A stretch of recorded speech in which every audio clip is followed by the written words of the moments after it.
Hallo Freunde! An einem frostigen Januarabend stand der Eingang eines alten Mehrfamilienhauses still, abgesehen von dem stillen Rauschen der Schneeflocken, die gegen die Tür schlugen.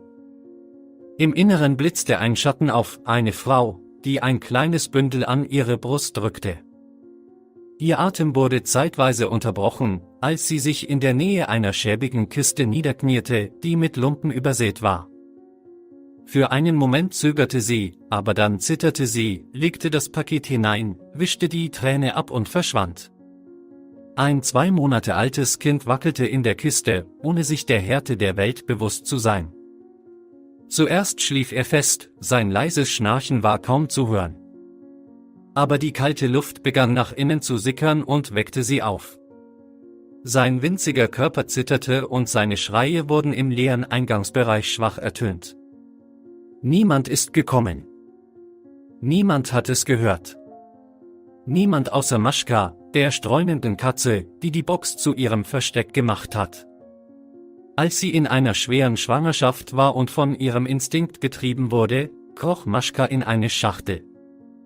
Ihr warmer Körper umhüllte das Baby, und sie leckte mit heftiger Entschlossenheit seine eisigen Wangen. Die Schreie wurden weicher, wurden durch ein leises Schluchzen und dann durch ein leises Atmen ersetzt. Maschka blieb wachsam, ihr Körper zitterte, als sie jeden Tropfen ihrer Wärme dem winzigen Leben vor ihr gab. Die Stunden vergingen und die Kälte nahm zu. Aber Maschka fühlte die Dringlichkeit und begann zu heulen, ein tiefes, verzweifeltes Geschrei, das sich im ganzen Gebäude ausbreitete. Ihre Schreie mischten sich mit dem Weinen des Babys und erzeugten eine eindringliche Melodie der Verzweiflung, die schließlich die schlafenden Nachbarn begeisterte. Die Türen knarrten, die Schritte knarrten auf der Treppe, das Licht wurde angezündet. Eine Gruppe von Bewohnern fand ein gerötetes und weinendes Baby in Maschkas Umarmungen. Ein Nachbar rief einen Krankenwagen an, und die anderen standen überwältigt von dieser Szene. Maschka miaute krampfhaft, indem sie unter ihnen herumlief und den Blick von einer Person auf die andere übersetzte, als ob sie darum bat, ihr neu entdecktes Kind zu retten. Als die Ärzte ankamen, zogen sie das Kind vorsichtig aus der Kiste.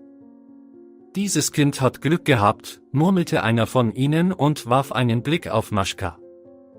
Wenn sie nicht wäre? Maschka folgte der Trage zum Krankenwagen, ihre grünen Augen verbreiteten sich vor Sorge.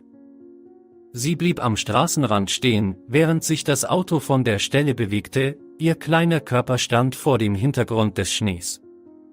Sie schaute ihm eine Weile nach, schüttelte ängstlich mit dem Schwanz, als ob sie leise bettelte, kümmert euch um mein Baby.